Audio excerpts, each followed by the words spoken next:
டிவிகா தொண்டர்களே, மக்கள்களே, அணில்களே, நண்பா நண்பிகளே, உங்க ஓட்டை நம்ம வேட்பாளர் செல்வத்துக்கு போடுங்க. யாருக்கு?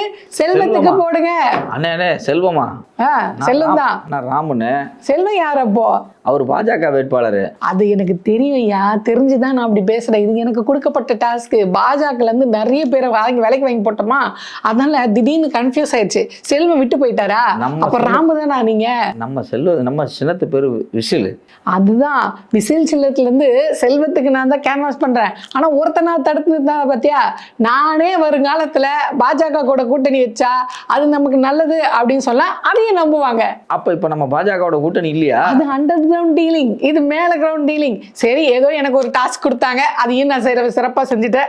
இப்போ உன் பேரை சொல்லி தொலை, அதையும் கேட்கறேன். என்ன பண்றது? என் பேர் ராமு, அதுக்காக கேளுங்க. நீ கொடுத்த 5 கோடிக்காக இதெல்லாம் நான் கேட்கதான் செய்வேன். மக்களே, நம்மளுக்கு 5 கோடி கொடுத்துருக்காரு, நம்மளை நம்பி ஒரு வேட்பாளர் வந்திருக்காரு, அவருக்கு உங்க ஓட்டை போட்டுருங்க.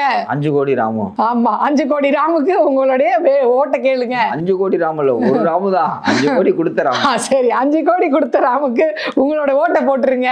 விசில் சின்னம், மறவாதீர், மறந்தும் இருவாதீர். இந்த மாதிரி ஒரு காமெடிய விஜய் அவர்கள் பண்ணியிருக்காரு. இதுக்குதான் அண்ணன் முதல்ல இருந்தே சொன்னார், நான் வரமாட்டேன், பிரச்சாரத்துக்கு வரமாட்டேன், எனக்கு பேப்பர் இல்லாம ஒழுங்கா படிக்க தெரியாது, பேப்பரை பார்த்தே நான் தப்பு தப்பா தான் பேசுவேன், பேப்பர் இல்லாம வேட்பாளர் அறிவிங்க என்ன பண்றது? சொன்னாரு என்னன்னு? அதாவது 234 தொகுதியில் நிக்கிற எல்லாருமே விஜய் தான். அதனால அப்ப நீ இப்ப ஏன் செல்வம்ன்ற? விஜய்க்கு ஓட்டு போடுங்க. உங்க பையன் பாண்டிச்சேரியில கையில சொன்னல, உங்க பையன், உங்க தம்பி, உங்க மக, அதெல்லாம் எல்லாரும் குழம்பிட்டாங்க. என்ன அண்ணன் நம்ம பையனுக்குலாம் எப்ப வேட்பாளர் இது கொடுத்தாரு, அப்ப நம்ம பையனுக்கு அதை போட்டி போடுறான்னு ஃபோன் பண்ணி கேட்டுருக்காங்க.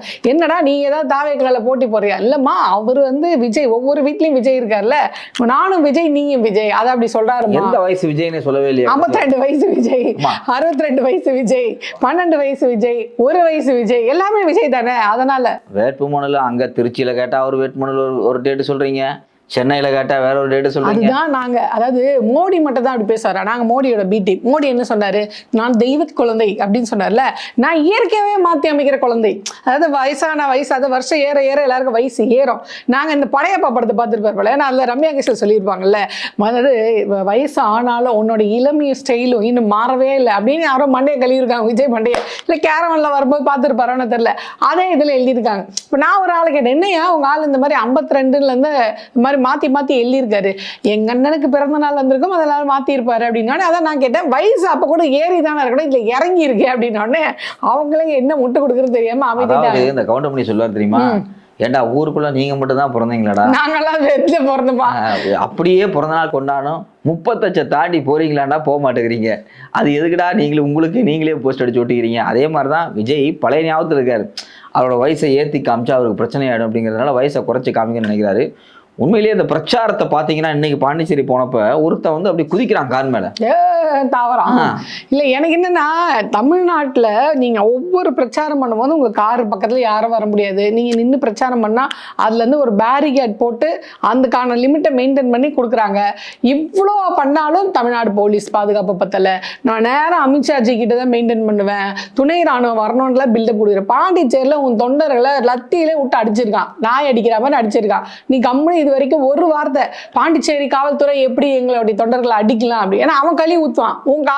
உன் தொண்டர்கள் பண்ற அட்ராசிட்டி அப்படிடா, அப்ப செத்தா நாங்க எங்க மேல பழி போடுறக்கா? ஆக்சுவலி என்னன்னா, தமிழ்நாடு போலீஸ் அடிச்சா என்ன சிக்கல் அப்படின்னா, திமுக சதி எங்களை தோக்கடிக்கிறதுக்காக திமுக தொண்டர்கள் கூட விடாம இந்த மாதிரி இது பண்றாங்க. நானே ஒரு ஆளுக்கு தலைக்கு 300 ரூபா கொடுத்து கூட்டிட்டு வரேன், அதையும் இந்த மாதிரி அடிச்சு கெடுத்துடுறாங்க அப்படின்ட்டு திமுக மேல பழிய போட்டுருவாங்க. இடையில வேற பாத்தீங்க அப்படின்னா சில முக்கியமான வேட்பாளர்கள் பல தொகுதிகள்ல கூட ஆட்களே இல்லாம தனியா பிரச்சாரம் பண்ணிட்டு இருக்காங்க, தனியா பிரச்சனை பண்றாங்க. ஆனா அது மாதிரி ஆக்சுவலா அது அவங்களாம் வாண்டடா கேட்டதாக ஒரு தகவல் வெளியாயிருக்கு. என்னன்னா, என் தலைவரே ஒர்க் ஃப்ரம் ஹோம் தான், நான் மட்டும் எதுக்கு வீதியா கூட்டத்துல கூட்டிட்டு போய் டீ செலவுக்கு அதெல்லாம் பண்ணணும், அதனால நீ ஒருத்தர் வர வேணாம், எனக்கு தலைக்கு 300 ரூபா கொடுக்குற அளவுக்கு காசு இல்லை, இருக்கிற காசு எல்லாம் விஜய் என்ன கிட்ட கொடுத்துட்டேன், 5 கோடி 10 கோடி அங்க கொடுத்துட்டேன், உங்ககிட்ட செலவு பண்ண என் காசு இல்லை, அதனால நானே போய்க்கிறேன், 4 போட்டோ 2 வீடியோ எடுத்து ஆன்லைன்ல போட்டிருக்கேன், எப்படி நான் தோக்கதான் போறேன், இதுக்கு எதுக்கு நான் செலவு பண்ணணும், இந்த ஆன்லைன்ல பாக்குற போட்ட வரையும் போட்டு ஓட்டு ஜிபே வந்தது போட்டு யாருக்கு வசதியா இருக்கோ இல்லையோ தாவேக்காவுக்கு ரொம்ப வசதியா இருக்கு. ஏன் அப்படி சொல்றீங்க? இந்த வாட்ஸ்அப் ஜிபே, வாட்ஸ்அப்ல 300 இந்த ஸ்பாட் அப்படின்னு அனுப்பிச்சா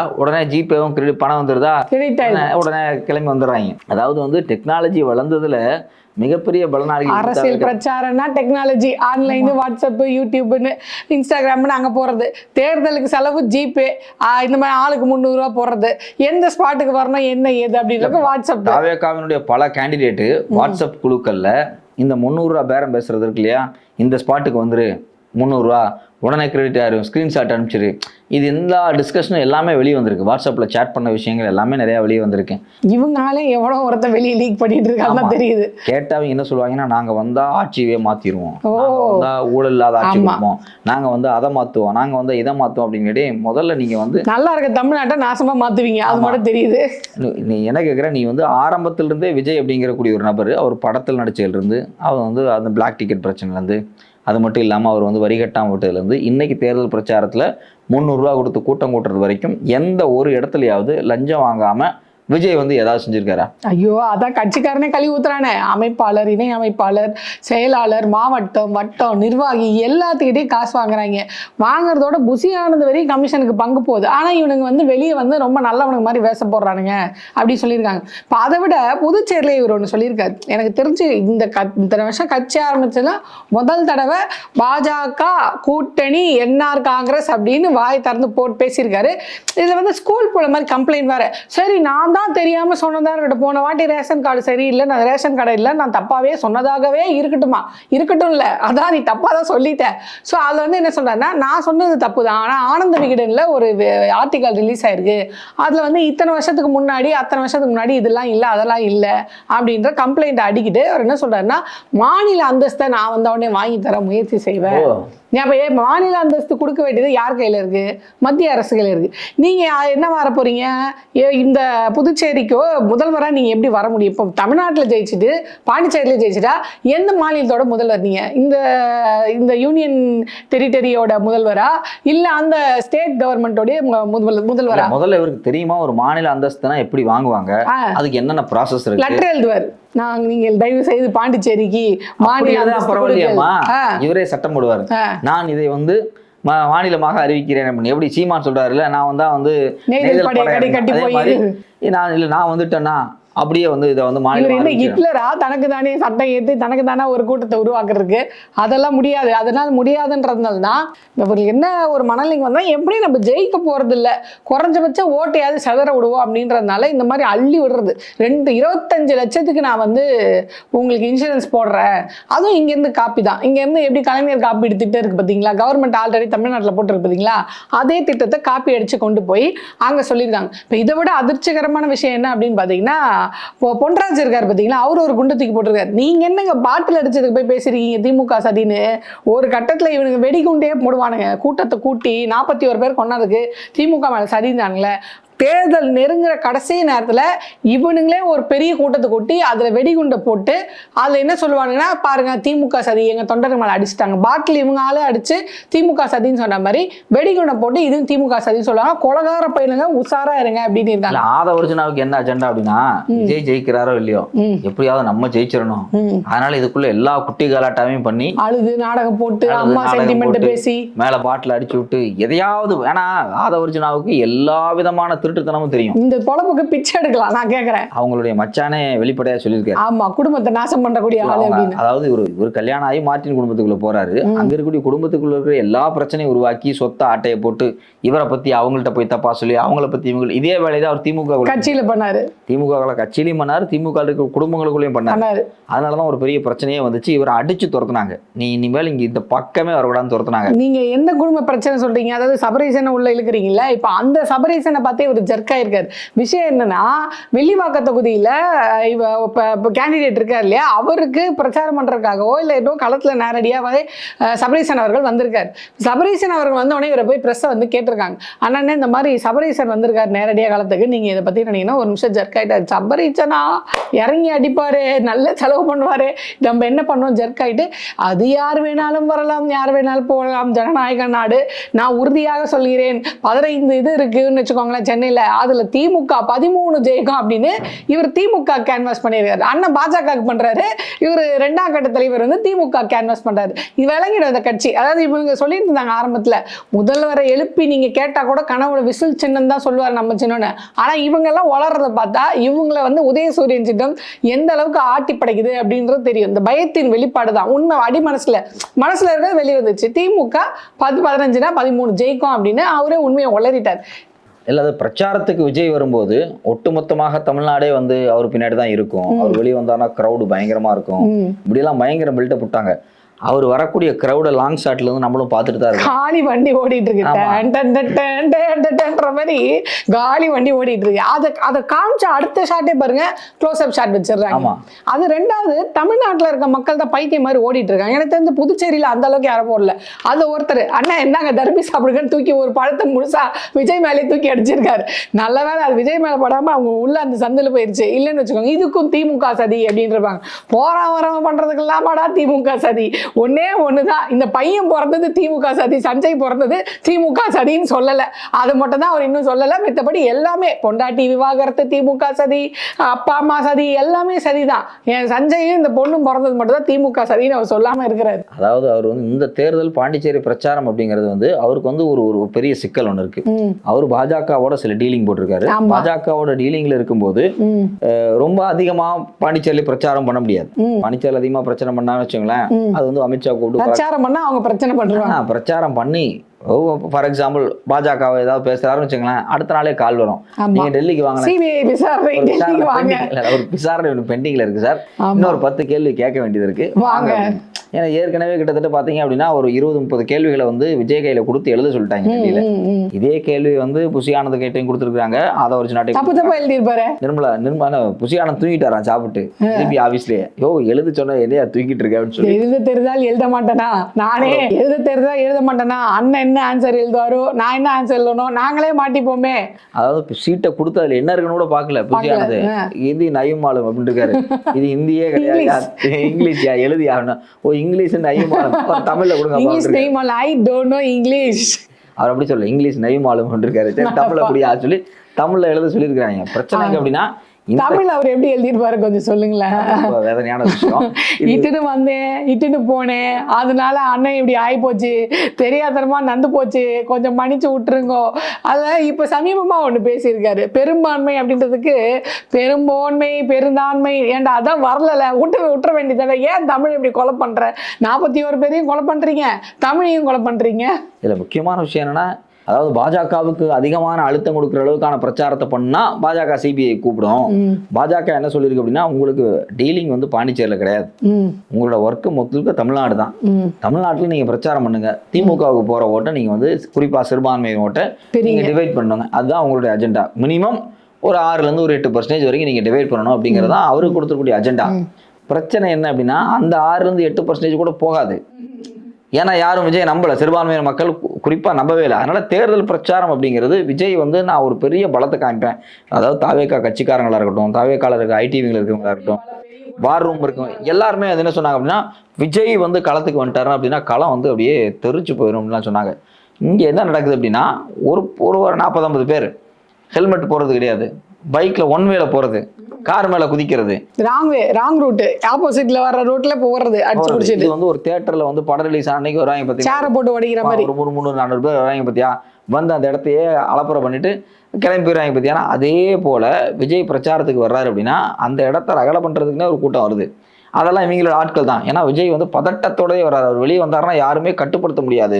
அவர் வெளியே இறங்கி இப்போ கோவன்னு ஒரு படம் வந்துச்சு, அதில் வந்து இந்த இவர் பிரகாஷ் ராஜ் சொல்லுவார், நான் வந்து ரோட்டில் இறங்கினா ரோட்டில் கூட்டம் கூட்டிடுவோம், ஒரு பெரிய கலவரம் ஆயிடும், ரோட்டில் இஷ்டத்துக்கு வர முடியாது அப்படிங்கிறத ஒரு சினிமாத்தனமாகவே ஒரு எஸ்டாப்ளிஷ் பண்ணி காமிக்கிறதுக்காகவே இவங்க ஆளை வச்சு இவங்களே ஒரு செட்டப் போட்டிருக்காங்க. நான் எப்படி பார்த்தா விஜய் ரசிகர்கள்ட்ட இருந்து பாதுகாக்கிறதே ஒரு முதல் வேலையா இருக்கும். ஆக்சுவலா உண்மை என்ன அப்படின்னு பாத்தீங்கன்னா, இங்க விஜயை வெறுக்கிறவங்க கூட கம்மி தான். இந்த விஜயோட ஃபேன்ஸ் செய்யற அட்ராசிட்டி இருக்கு பாத்தீங்களா, இதனாலதான் தாவேக்காவை நிறைய பேர் வெறுக்கிறாங்க. அவங்க மட்டும் கொஞ்சம் ஒழுக்கமா பேசி ஏதாவது மரியாதையோட நடந்திருந்தா கூட மக்கள் இந்த அளவுக்கு வெறுத்திருக்க மாட்டாங்க. தாவேக்கா கட்சியை வெறுப்பதற்கான பெரும் பங்கு அவங்களோட தொண்டர்களுடைய பேச்சு, நடவடிக்கை, செய்கை தான். விஜய் அவர்களை வெறுக்கிறத விட, அவருடைய நடவடிக்கை வெறுக்கிறத விட இவங்க பண்றதுனால தான் வந்து வெறுப்பாக்குறாங்க மக்களை. அதுக்கு முக்கியமான காரணம் இருக்கு. என்ன அப்படின்னா, விஜயினுடைய நடவடிக்கைக்கு முட்டு கொடுக்க வேண்டியது இருக்கு இல்லையா? அதுக்காக இப்படி எல்லாம் இந்த செய்வது. முட்டை வந்து கண்ணாபின்னான்னு கொடுக்கறது, அந்த கண்ணாபின்னான்னு முட்டு கொடுக்க முடியாம போனா ஓடி வாடி இவளா அவளா போடா வாடா. விஜய் ஏதோ ஒரு கருத்து பேசியிருக்காரு, சித்தாந்த ரீதியாக 4 வார்த்தை பேசியிருக்காரு, 2 திட்டத்தை அற்புதமா அறிவிச்சிருக்காரு அப்படின்னா அவங்கள பேசுவாங்க. உண்மையிலேயே வந்து எதிர்கட்சிகளை வந்து இல்ல ஆளுங்கட்சிகளை வந்து கடுமையா விமர்சனம் பண்றாரு. இதெல்லாம் வந்து ரொம்ப நல்லா இருக்கு அப்படின்னா அவர் ஓகே ரைட், விஜய் 4 வார்த்தை நல்லா பேசியிருக்காருப்பா, நாமளும் திருப்பி ஒரு ஆர்குமெண்ட் வைக்கலாம். விஜய் ஒண்ணுமே வைக்கல அப்படிங்கும் போது, யோ என்னையாவது பேச தொலையா அப்படின்னு கேட்கும்போது, நீ எப்படி எங்க அண்ணன் அப்படி சொல்லலாம் அப்படின்னு சொல்லி இவன் 2 வார்த்தை பேசுறது. நான் எப்படி பாத்தீங்கன்னா, விஜய் மேல வெறுப்பு இல்லை, விஜய் தொண்டர்கள் மேல வெறுப்பு வர்றதுக்கு காரணம் என்ன அப்படின்னா, விஜய் ஒண்ணுமே பண்ணாத எதையுமே செய்யாம ஒரு அரசியலே தெரியாம இருக்கிறதுனால எதிர்கட்சிகளா இருக்கக்கூடியவங்க, விஜய் எதிர்க்கக்கூடியவங்க, எல்லாம் ட்ரோல் பண்றவங்க நியாயமா ஒரு கேள்வி கேட்டா கூட அந்த கேள்விக்கு பதில் சொல்ல முடியல இவங்க தொண்டர்களால. அதனால வெறுப்பாய் கத்திட்டு இருக்கு. அதனால வந்து இவங்க என்ன பண்றாங்க, எவன் கேள்வி கேட்டாலும் உடனே இப்ப பாஜக காரண்ட் ஒரு பழக்கம் இருக்கு சங்கிட்ட, எவனா எது சொன்னாலும் நீ வந்து முஸ்லீம், நீ வந்து ஆன்டி இண்டியனு, நீ வந்தேரி, நீ பங்களாதேஷ்ல இருந்து வந்த, நீ பாகிஸ்தான்ல இருந்து வந்த, இப்படி சொல்லி ஒரு அவமானப்படுத்துற. எப்படி சீமான் செய்யறாருல, எவனா ஊருக்குள்ள ஒரு கேள்வி கேட்டனா கூட இவன் கன்னடா, இவன் மலையாளி, இவன் அது இருக்க எல்லா தமிழன் தான் போய் கேள்வி கேட்டிருப்பான். கேள்வி கேட்கற தமிழனே நீ தெலுங்கு அப்படின்னு சொல்லிட்டு வேலை முடிஞ்சு. அந்த கேள்விக்கு பதில் சொல்ல வேண்டிய அவசியம் இல்லை. நீ இப்படிதான் நெய்தல் படம் கட்ட போற அப்படின்னு கேட்டா நீ தெலுங்க அப்படின்னு சொல்லிட்டு வேலை முடிஞ்சு. ஏன்னா அதுக்கப்புறம் உனக்கு பதில் சொல்ல வேண்டிய அவசியம் இல்லை. தாவேக்காக்கு அது ஒரு ஸ்ட்ராட்டஜி. இவன் மதத்தை வச்சு சொல்ல சொல்ல முடியாது, மொழியை வச்சு பண்ண முடியாது, நாம என்ன பண்ணலாம், நாம ஏதோ ஒரு வச்சு அடிச்சுடுவோம்னு சொல்லிட்டு யார் எதை கேள்வி கேட்டாலும் கெட்ட வார்த்தையா திட்டுறது. ஸோ அதனால வந்து இந்த சோஷியல் மீடியா டிஸ்கஷன் இருக்கு பார்த்தீங்களா, இந்த சோஷியல் மீடியா டிஸ்கஷன்ல விஜய் ரசிகர்கள் மீது இவ்வளவு பெரிய வெறுப்பு வர்றதுக்கு முக்கியமான காரணம் விஜய் பேசாம இருக்கிறது, விஜய்க்கு அரசியல் தெரியாம இருக்கிறத, எப்படி முட்டு கொடுக்கறதே தெரியாம கண்ணாபின்னான்னு பேசுறதுக்கு இல்லையா, இதனுடைய விளைவு தான். 2வது, இயல்புலயே வந்து இன்னுமே வந்து அவங்க வந்து தேட்டர் மனப்பான்மையில தான் இருக்காங்க. இப்போ இன்னைக்கு பாண்டிச்சேரி கூட்டத்தையே நான் பார்த்தேன். அந்த பசங்க வந்து ஒருத்தன் போய் கார்ல போய் கார் மேல படுத்துக்கிட்டாங்க, கார்ல மேல எட்டி குதிக்கிறான், போறான் வர்றான். அந்த ஜாதி சங்க கூட்டங்கள்ல ஆடுவாங்க தெரியுமா, வேனை பிடிச்சிட்டு கிடுகிடுன்னு ஆடுவாங்களா, அதே பேட்டர்ன்ல பண்றாங்க. இப்போ எல்லா ஜாதிக்குள்ளேயும் பார்த்தீங்கன்னா ஒரு 2% 3% வந்து ஜாதி வெறியோட வந்து மோசமா செயல்படுவாங்க. அவங்க தான் ஜாதி வெறி, ரசிகர் வெறி. ஆமா, அந்த ஜாதி வெறி, அந்த ஒரு 2-3% ஆட்கள் தான் மொத்த ஜாதியுமே வந்து வெறுப்பு, அதாவது வெறியை ஊட்டிக்கிட்டே இருப்பாங்க. ஐயோ பிரச்சனையாயிரும் அப்படி இப்படின்னு. அதே போல விஜய் ரசிகர்கள் ஒரு 2-3% இருக்காங்க. இவங்கெல்லாம் போய் அந்த கார் மேலே குதிக்கிறது, மேலே தலையில தொங்குறது, டிரான்ஸ்ஃபார்மர் மரத்தில் ஏறுறது, மரத்து மேலே ஏறுறது. இப்போ சமீபத்தில் நடந்த பிரச்சாரத்தை எல்லாத்தையும் எடுத்து பாருங்க. டிரான்ஸ்ஃபார்மர் மரத்தில் அந்த கரண்ட் கம்பம் மேலே ஏறுறாங்க. எதுக்கு நீ போய் கரண்ட் கம்பத்து மேலே ஏற? நீ அடிச்சு செத்தா நாளைக்கு யார் பொறுப்பு? நாங்க தான் பொறுப்பு. ஏன் அவங்க தான் சொல்றாங்களே, நான் வெளியே செத்தா அனாதையா செத்து கிடப்பேன், அண்ணனுக்காக செத்தா நியூஸ்ல தான் வருவேன், ஃபேமஸ் ஆவேன்றாங்க. அப்படிப்பட்டவங்களை என்ன பண்ண முடியும்? அதான் இந்த காலத்தினுடைய பெரிய சிக்கலை. ஏதோ ஒரு வகையில் நம்ம வந்து இன்ஸ்டாகிராம்ல தெரியணும், ஏதோ ஒரு வகையில் ஒரு நாள் நம்ம சோசியல் மீடியால பிரபலமா இருக்கணும் அப்படிங்கறதுக்காக இந்த பசங்க சாகர வரைக்கும் வராங்க. இது செந்தில் வந்து கேட்பாரு, அண்ணே நான் எப்படியாவது நியூஸ் பேப்பர்ல வரணும்னு, முதல் பக்கத்துல வரணும்னு, அதுக்கு ஏதாவது வழி சொல்லுங்க. ரயில் வரும், இந்த தண்டவாளத்துல போய் படுத்துரு, ரயில் உங்க மேல ஏறிடும், இளம் வாலிபர் இந்த மாதிரி ரயில் விபத்தில் மரணம் அப்படின்னு போட்டோ பேச முதல் பக்கத்துல வரண்டாடுவாங்கல்ல. அந்த மாதிரி தான் விஜயோட ரேலிக்கோ விஜயோட பிரச்சாரத்துக்கோ போ, எப்படி செத்து போயிருவேன், எவ்வளவு பேரை காவு, இந்த செவரு எவ்வளவு பேரை காவு வாங்குன்னு தெரியலன்ற மாதிரி விஜய் எவ்வளவு பேரை காவு வாங்குவாங்க தெரியல. அதுல நீ காவு வாங்கப்பட்டால் உன்னோட இது எல்லாம் social media, digital media, satellite media, Instagram எல்லாத்தையும் வந்துடா அப்படின்றாங்க. ஸோ தற்கொலை படிக்கிறதா அந்த விருப்பம் இருந்தால் நேரம் தாவேகா கூட்டத்துக்கு போக. இல்லை, இப்போ சமீபத்தில் கூட நேற்று நடந்த கூட்டத்தில் கூட ஒரு 20 பேர் மேலே மயங்கி விழுந்திருக்கிறாங்க. வெயில நிற்கிறாங்க. பிரச்சனை என்ன அப்படின்னா, எல்லாரும் தான் கட்சி வச்சிருக்கான், எல்லாரும் தான் தேர்தல் பிரச்சாரம் பண்ணுறான், மற்ற கூட்டத்தில் நடக்காது, ஏன் உன் கூட்டத்தில் மட்டும் நடக்குது அப்படின்னா, ஆக்சுவலி உனக்கு நிறைய ரசிகர்கள் இருக்காங்க அப்படிங்கிறதுல ரொம்ப முட்டாள்தனமா பிஹேவ் பண்றாங்க அப்படிங்கிறது தான் முக்கியமான விஷயம். ஒரு அரசியல் கூட்டம் நடக்குது அப்படின்னா, அந்த அரசியல்ல வந்து லோக்கல்ல பொறுப்பாளர்கள் இருப்பாங்க, அவங்க ஒரு 100 பேர்த்த கூட்டு வராங்க. எல்லா கட்சியும் ஆட்களை கூட்டு வராமலாம் இல்லை. இப்போ நான் வட்டம், மாவட்டம், பகுதி, ஒன்றியம், அங்கங்க இருந்து ஆட்களை கூட்டு வரும்போது அதை ஆர்கனைஸ்டா கூட்டு வந்து கூட்டு வராங்க, இவங்க ஆர்டிஸ்ட கூட்டு வராங்க. ஆமா, ஆர்கனைஸ்டா கூட்டு வந்து ஆர்கனைஸ்டா திருப்பி கொண்டு விடுறதுதான் இவங்களுடைய முக்கியமான வேலையா இருக்கும். 2வது, யாருமே தன்னுடைய உயிரை வந்து மாய்ச்சிக்கணும், தான் வந்து அப்படியெல்லாம் அப்படி பண்ணணும் அப்படி நினைக்க மாட்டாங்க. இவங்களை பொறுத்த வரைக்கும் என்ன அப்படின்னா, ஏதோ இவர் ஒரு மிகப்பெரிய மீட்பர், தேவ தூதர், இவர் இந்த தடவை ஜெயிச்சிட போறாரு அப்படிங்கிற நம்பிக்கையில ஒரு குரூப் சும்மா குறைவான சதவீதம் தான் அப்படியே இவனு இப்போ ரகலை பண்றாங்க இல்லையா. இந்த ரகலை தான் பார்த்தீங்க அப்படின்னா மக்களை வந்து ரொம்ப இரிட்டேட் உள்ளாகுது, மக்களை வந்து உண்மையிலேயே ரொம்ப மோசமான இடத்துக்கு நகர்த்திட்டு இருக்குதான். ஆனால் ஒரு விஷயம் மட்டும் கன்ஃபார்முங்க, தமிழ்நாட்டு போலீஸ் போன வாட்டி சொன்னார் பார்த்தீங்களா விஜய் அவர்கள், பாண்டிச்சேரி போலீஸை பார்த்து கற்றுக்கோங்க எப்படி எவ்வளோ தூரம் காவல்துறை வந்து எங்களுக்கு இது பண்ணுச்சுன்னு.